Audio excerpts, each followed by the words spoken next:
Então, começou assim lá pelos meus 10 anos de idade. Isso tudo vai contar muito para que ele acabe escrevendo a peça para mim, porque quando eu falei para ele que desde 10 anos de idade. É, então, eu gostava de teatro. Sabia o que, que era, eu não sabia o que era teatro. Eu nunca tinha ido a teatro, mas eu queria fazer teatro.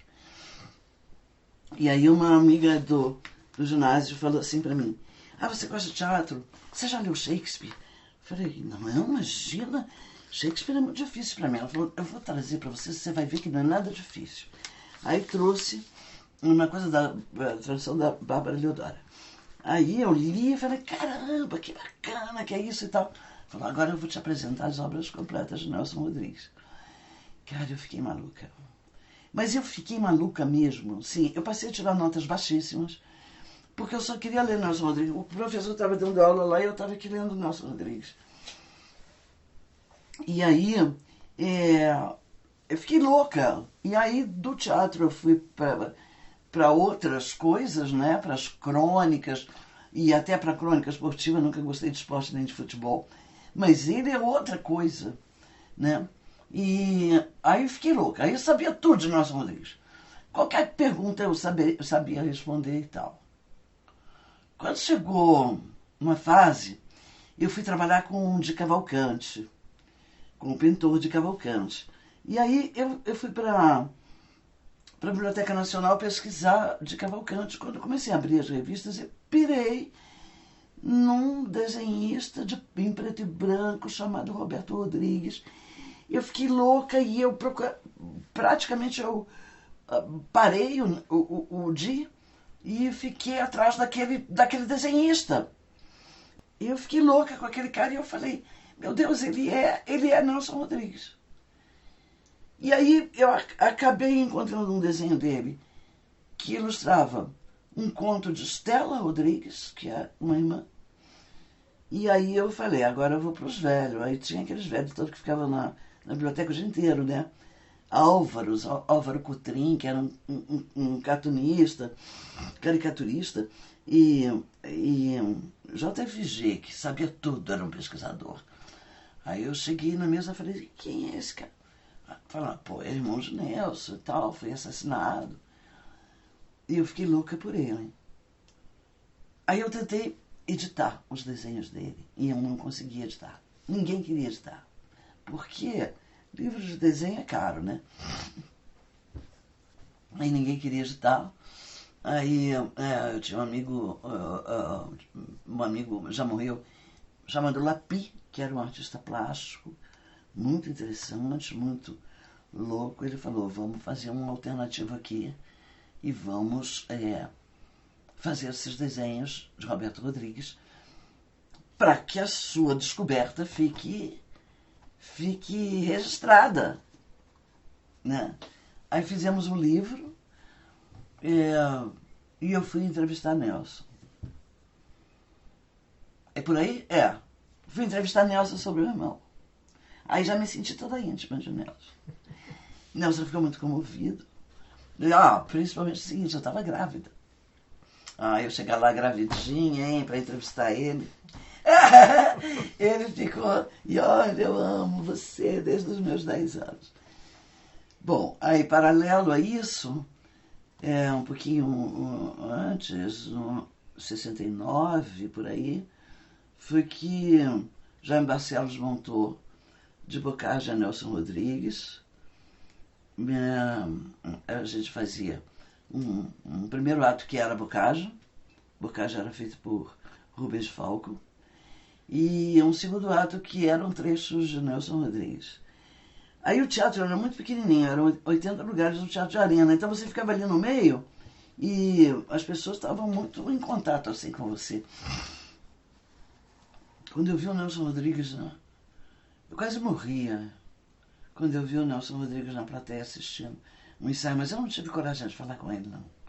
Dali eu segui ele foi para Fiorentina, eu fui para Fiorentina também, mas continuei sem coragem de falar com ele, entendeu? Eu fui falar mesmo nessa entrevista do Roberto Rodrigues. Bom, a gente queria trabalhar junto, se juntou, sempre aquela coisa. Se juntou, aí fez a empresa. Aí eu falei assim, eu queria fazer Nelson Rodrigues. Aí o Carlos Gregório falou, eu também queria fazer Nelson Rodrigues. Mas muitos personagens, né? Muitos personagens. Peças com 15, 20, 25 personagens. E a gente não tinha dinheiro para isso. Então eu falei, eu vou lá e peço para ele escrever uma peça para nós. Porque ele foi tão simpático no Roberto Rodrigues e ele ficou tão homenageado. Me fez umas proibições, eu não podia, no Roberto Rodrigues, citar o nome da assassina. Ela tem filhos, ela tem netos, ela já pagou a pena dela, você não pode citar o nome dela, então eu não cito o nome dela.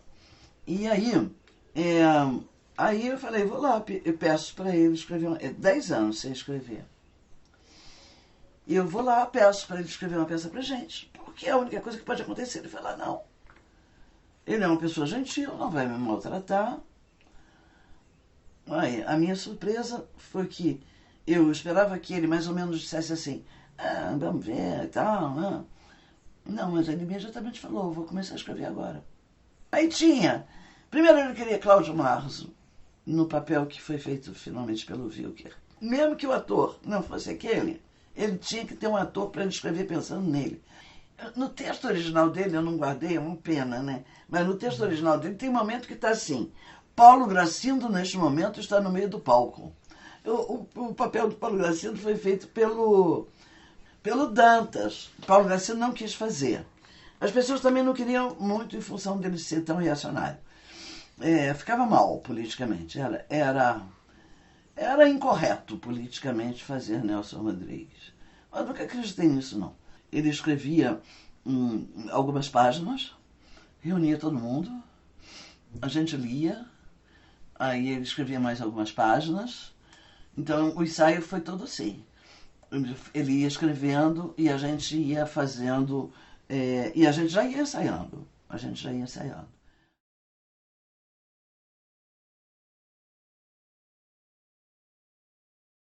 Raramente. Eu sei e experimentei de uma certa forma isso com ele, que o texto é muito elaborado. Muito elaborado. Não é um texto qualquer que sai assim. Por exemplo, uma vez eu peguei um táxi com ele no Leme, que ele morava no Leme, né, pra gente ir pro teatro. E aí tava um problema de aferição de taxímetro, não sei o que. Tava uns problemas do público com o táxi e tal. Aí o Nelson comentou, ele ia sempre sentado na frente com o motorista, né? Aí o Nelson comentou com o motorista falou, seu Nelson, o mar não está para peixe. A gente foi pro teatro e ele ficava assim, o mar não está para peixe. Que coisa maravilhosa. Meu Deus, o mar, olha quantas coisas. Ele fica obcecado com a frase até o momento de usar, entendeu? O mar não está para peixe. Sabe, teve ensaio, saímos dali, fomos comer na churrascaria gaúcha, que ele gostava de um caldinho de feijão.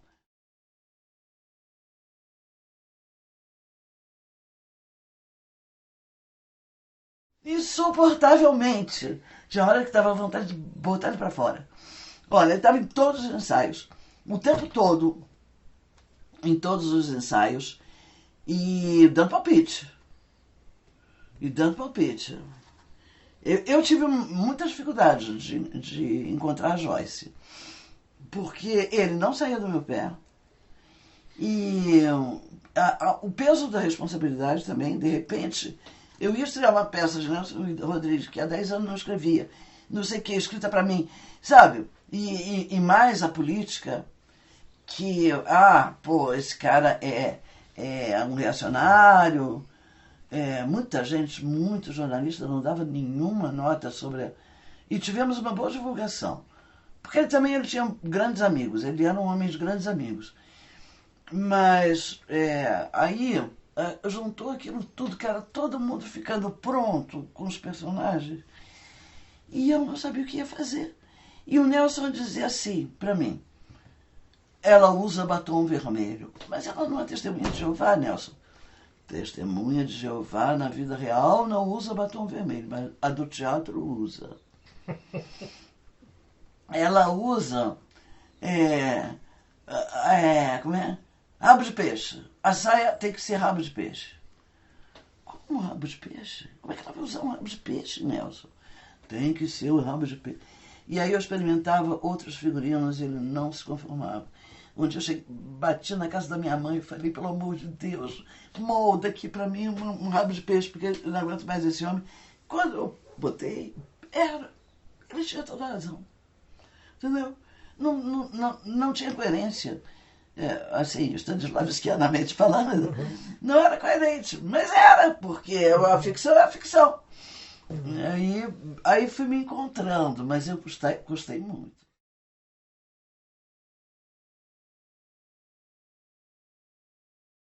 Porque era demais, era demais. Ele ficou sem falar comigo e todo mundo brincava. Assim, por exemplo, dia de Páscoa, viu que eu chegava para falar com o Salim Simão, e aí chegava e dizia, trouxe um ovo de Páscoa para você. Ele ficava danado da vida porque ele não queria que nada fosse alterado nunca no texto dele. Mas tudo bem. Um dia eu olhei e falei, hoje o Nelson não veio, que bom. Porque, entre outras coisas, ele ia para o teatro para fumar também, sabe? Porque aí ele estava longe da irmã médica e lá ele fumava. Ele tinha liberdade de fumar. E gostava mesmo de ficar o espetáculo inteiro sentado na bilheteria, ouvir as pessoas saindo, o que elas diziam, ouvir as pessoas entrando. Adorava uma bilheteria.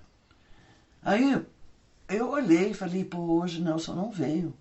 Que legal e tal. Aí resolvi eu fazer uma brincadeirinha. E eu entro numa leiteria e na leiteria eu peço, eu quero um copo de leite. Contra a regra, né, já tinha um copo de leite lá separadinho para mim. Aí, para deixar ele seguro, eu falei, eu quero um café com leite. Para deixar o contra... Foi assim, uma brincadeirinha cênica. Ele ficou 1 ano sem falar comigo. Ele ficou 1 ano sem falar comigo. Achou aquilo um absurdo. Mas os outros estão brincando aí, por que você não briga com o Vilca, não briga com o Carlos Gregório? Porque aconteciam umas coisas assim. Uma vez o Vilca foi fechar a porta. Quando ele foi bater a porta saiu na mão dele. Acontecem essas coisas no cenário. Ele entregou para o Salim Simão, segura aqui. E largou na mão do Peraí. Então, mas você não, porque você foi a minha musa, a minha dúzia, você é minha dúzia. Aí inaugurou o Teatro Nelson Rodrigues. Ele foi lá, estava lá longe no estacionamento, eu fui correndo atrás dele no estacionamento, ele assim, reagindo de não querer me ver. Falei, para com isso, me dá um abraço aqui. Ele aí, Deus te abençoe eternamente. Fizemos as pazes. Porque o copo de leite, de eu pedir café com leite, ele dizia, você conspurcou. Um copo de leite é uma coisa pura. Agora, você pedir café com leite, porque era igual, ele dizia muito que era igual o beijo no asfalto. Quando dá a água pro Arandir, que o Arandir pega a água e diz assim, água pura, água boa, né? É a transparência das coisas. E o copo de leite era um símbolo importantíssimo para ele.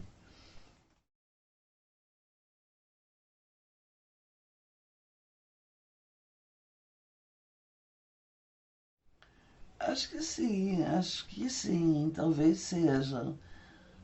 seja uma forma de homenagear essa entrega necessária, né?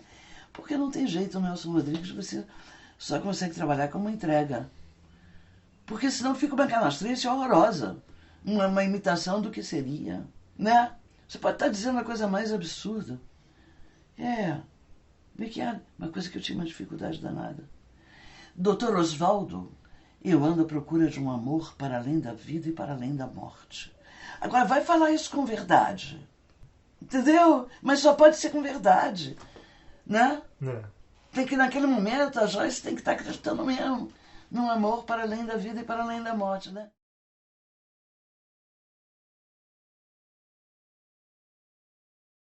Foi bem junto com o Wilker. E depois eu tive que refazer toda essa relação quando veio o Wolf Maia. Eu tive que refazer tudo, porque é outro temperamento de ator, é outra jogada. O Wolf Maia jogava numa coisa mais inocente. Ele é mal e pronto. E ele é mal e ele é cafajeste, ele é mal educado.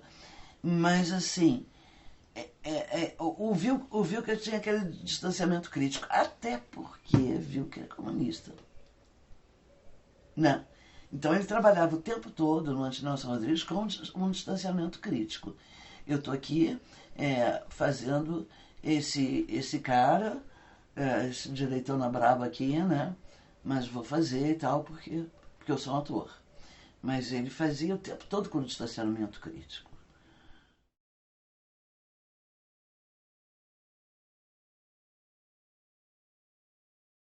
Aí não fez nada. Não dava indicação nenhuma pra ninguém, fazia nada. Aquela do Wilker, entendeu? Era do Wilker esse distanciamento, né? Esse distanciamento que é legal, porque tudo que o Wilker fazia era legal, né, cara? O ator, assim, é o ator, né? Então, esse distanciamento era legal também. O Wolf era mais na entrega mesmo, né? Mas o Wolf acabou fazendo pouco tempo também, porque depois ele foi chamado para alguma coisa que eu não sei o que é. Jesus Cristo Superstar, eu acho.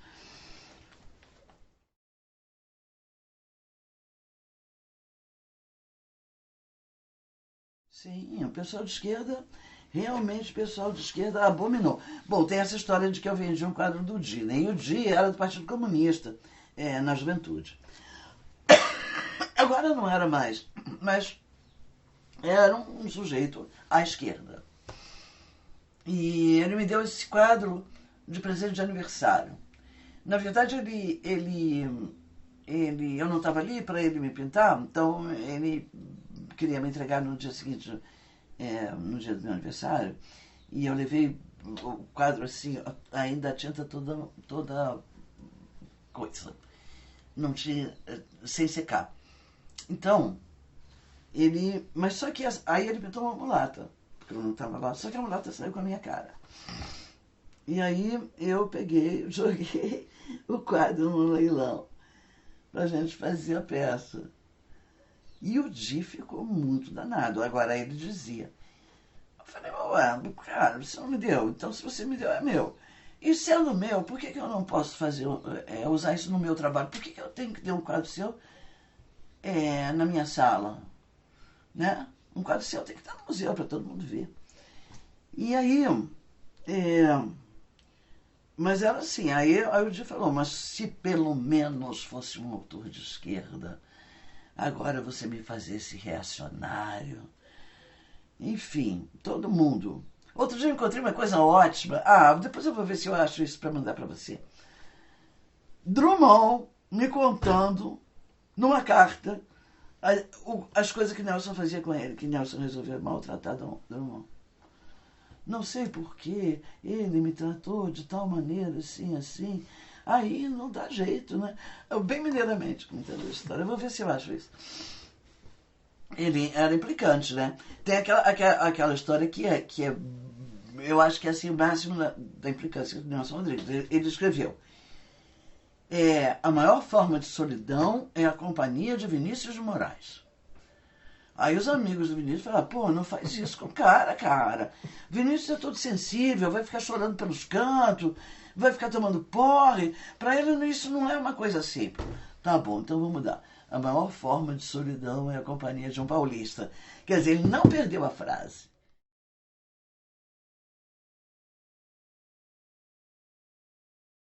Nessa coisa da gente ir fazendo aos pouquinhos, quando praticamente ele terminou a peça, a gente já estava com a peça em pé.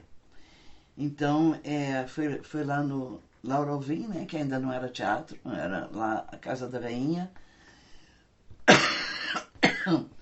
e que odiava Nelson Rodrigues. Ela odiava, porque ela era raffinée, né?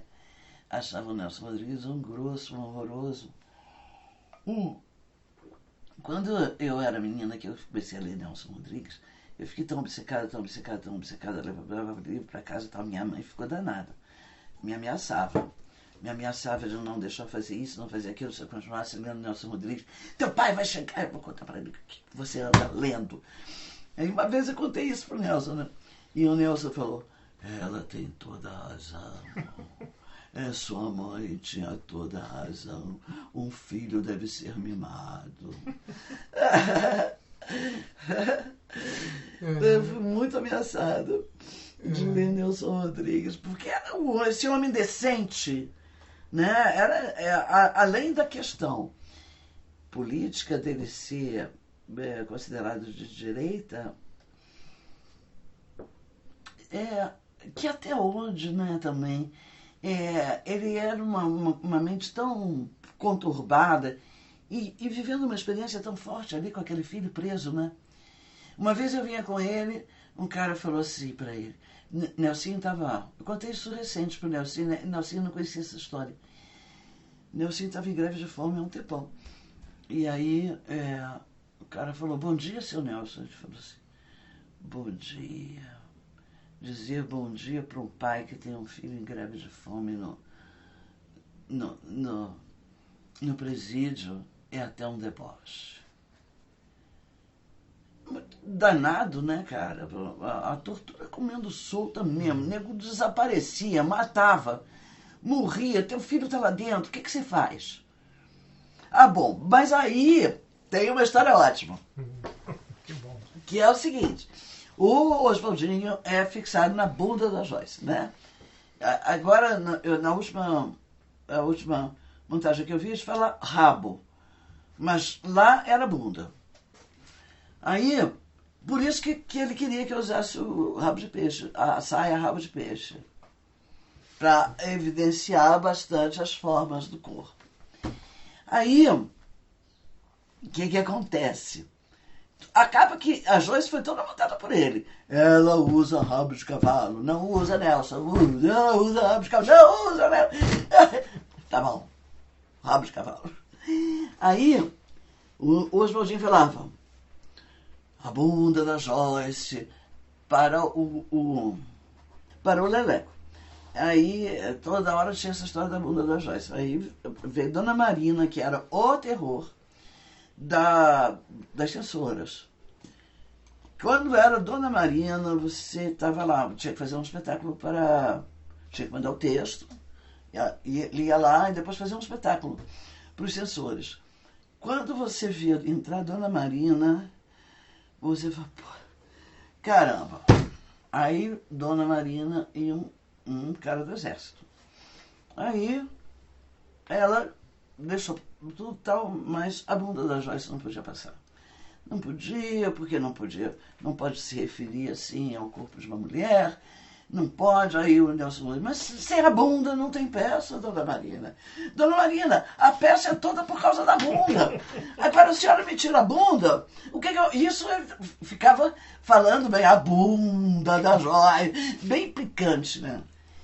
E aí ele recorria para o cara do exército e falava assim, General, o senhor precisa intervir, porque eu corto a peça toda, mas deixo a bunda. Aí o homem dizia, eu sou coronel. Aí ele continuava a conversa lá e dizia, mas general? O homem falava, eu sou coronel, não sou general. Lá pela quinta vez que ele falou general, e o homem corrigiu, ele falou, general por merecimento. Ele puxava o saco com a maior cara de pau.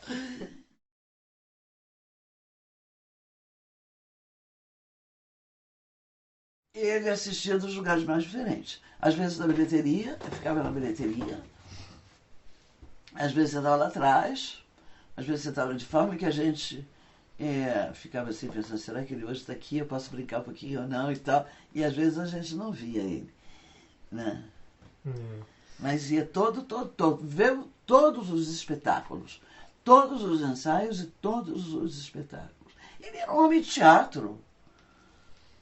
Essa coisa, sabe, que o teatro tem essa coisa, o teatro tem um cheiro, né? O teatro tem uma poeira que você gosta, né? Você gosta de deitar naquele palco e ficar imundo, né? Tem uns morceguinhos lá que você adora, né? Ele era um homem de teatro mesmo. Ficar no teatro, né? Que é uma coisa que acabou também, porque uma sessão atrás da outra. E aí você não pode...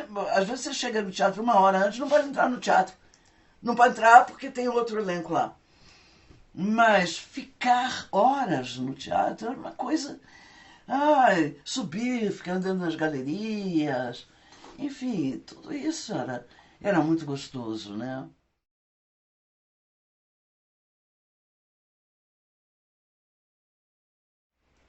Que quando o cenário ficou pronto, que abriu a cortina e a gente viu assim, ele era horroroso. Era muito feio. Ficamos todos assim, eu já dou um assim, ó, peraí, vou comprar chocolate. Eu já vi isso, chocolate. Era muito feio. E aí a gente ficou olhando aquilo ali. Como é que vai fazer com isso aqui? Mas o Regis era maravilhoso, sempre foi maravilhoso. Né? Eu acho que foi que eles não se entenderam. Não sei o que foi. Porque essas conversas, nem sempre você acompanha o elenco. Aí era muito feio. Aí o Pereio chegou e falou assim. Eu falei, meu Deus, será que isso vai dar certo? Daqui pra cá verde, daqui pra cá roxo, daqui pra cá não sei o quê. Ele pintou em 3 cores. Mandou pintar em 3 cores o cenário. Também não sei como é que Regis aceitou isso, mas foi pintado. Assim, em 3 cores. Horroroso, mas continuou horroroso mesmo. Assim. Era feio, era um espetáculo feio pra caramba. Era um espetáculo meio mambembe. Cenários, figurino, era brechó. Era brechó. Eu acredito que... E eu, fora... Aquela coisa mais doida do mundo. A Yara Jati, que era a empregada da casa, ela de longo. Porque o Peraí mandou ela usar uma roupa longa. Ela costurou a roupa dela. Então ela tinha um longo. Ela ficava andando o tempo todo. Ela era gorda, né? E ela ficava andando o tempo todo com um longo pela casa, assim. Porque o Peraí mandou, entendeu? E ela que fez. Ela que costurou a roupa dela.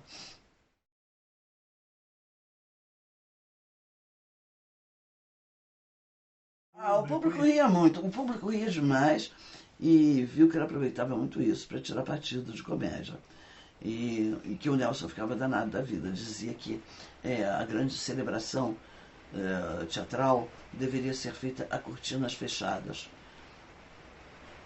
Numa celebração entre os atores, porque os atores fazem qualquer concessão às 50 senhoras gordas sentadas na primeira fila comendo pipoca.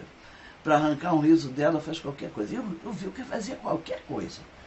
Qualquer coisa para arrancar o riso das pessoas nesse distanciamento em que ele trabalhou. É claro que tudo no que o Wilker fazia tinha o toque de genialidade. Porque ele tinha. Ele era um ator, né? Sim. Ele era uma pessoa de teatro, um homem de teatro, né? Mas ele aproveitou muito essa história.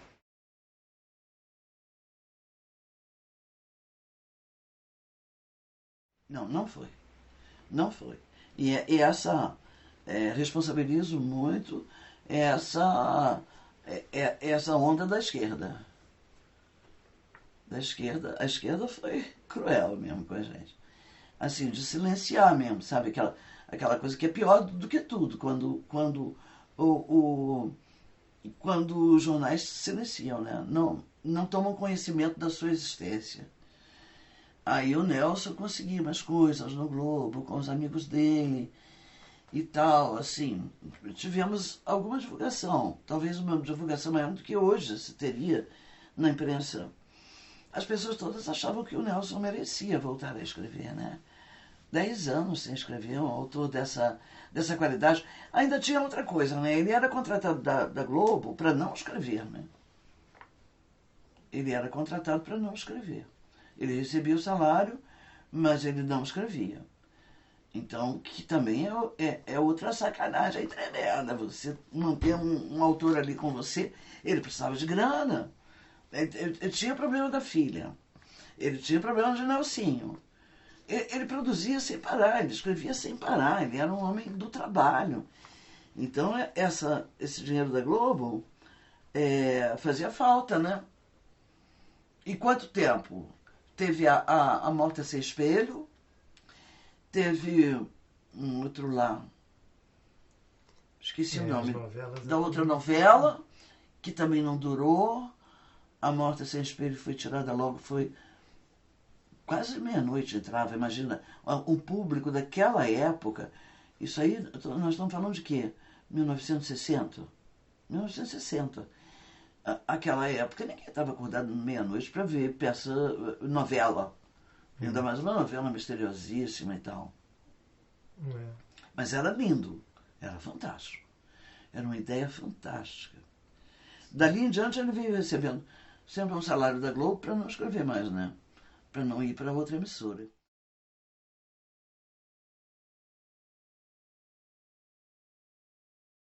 Sempre tinha, né? Quando o Nelson morreu, eu saí pela rua e eu fui, assim, parando em bares e coisas. Onde eu ia, as pessoas estavam falando da morte do Nelson Rodrigues. Todas as pessoas estavam falando da morte do Nelson Rodrigues. Não estou falando de intelectuais, não. Pessoas do Rio de Janeiro. Eu ia parando em vários lugares. Onde tinha gente, eu ia assim um pouco ouvir, né? Então, todo mundo sabia que ele era genial, né? Todo mundo sabia que ele era uma pessoa genial. Agora, de 65 para 68, a coisa engrossou muito, né? A barra pesou muito, cara. Porque ela foi pesar mesmo em 68. Ele também ficava entre a Cruz e a Caldeirinha, né? Ele não podia sair por ali desafiando a direita com o filho lá dentro. Muito complicada, né, a história dele. E ele é muito amoroso, muito sensível. Nelsinho me contou umas histórias dele maravilhosas.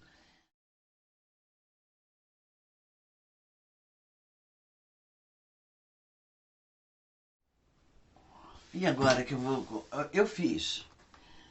O que eu fiz? Eu fiz Preciso Noiva, fiz a Madame Cleci. Fiz A Falecida, foi depois. Mas com Paulo Afonso de Lima também eu fiz A Falecida. O que mais? Minha memória tá.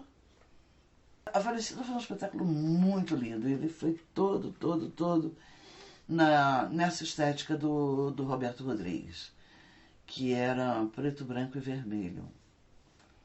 E aí teve esse no Dulcina. Eu fiz mais alguma coisa que eu não estou me lembrando o que é. Mas continuei, sim. Continuei em contato com ele até a morte. Com ele, com as irmãs. Até a morte dele.